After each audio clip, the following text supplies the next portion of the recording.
حضرت حسن و حضرت حسین رضی اللہ عنہما بچپن میں ایک بار بیمار ہو گئے تو حضرت علی و حضرت فاطمہ و حضرت فضا نے ان شہزادوں کی صحت کے لیے 3 روزوں کی منت مانی۔ اللہ تعالیٰ نے دونوں شہزادوں کو شفا دی۔ جب نظر کے روزوں کو ادا کرنے کا وقت آیا تو سب نے روزے کی نیت کر لی۔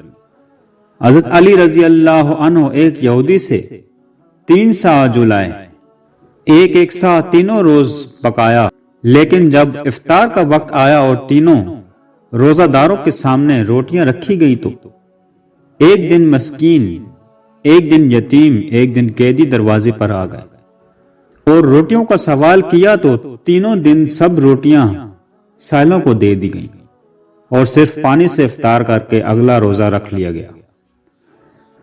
حضرت فضا رضی اللہ عنہا حضرت بی بی فاطمہ رضی اللہ عنہا کے گھر خادمہ تھیں۔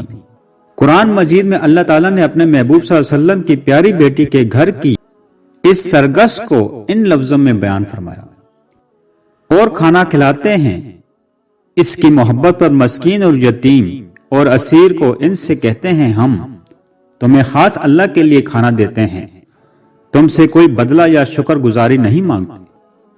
اس واقعے سے اہل بیت نبوت کی سخاوت کا عجیب و غریب اور عدیم المثال حال معلوم ہوتا ہے۔ مسلسل 3 روزے اور سحری و افطار میں صرف پانی پی کر روزے رکھنا اور خود بھوکے رہ کر روٹیاں سائلوں کو دے دینا، یہ کوئی معمولی بات نہیں۔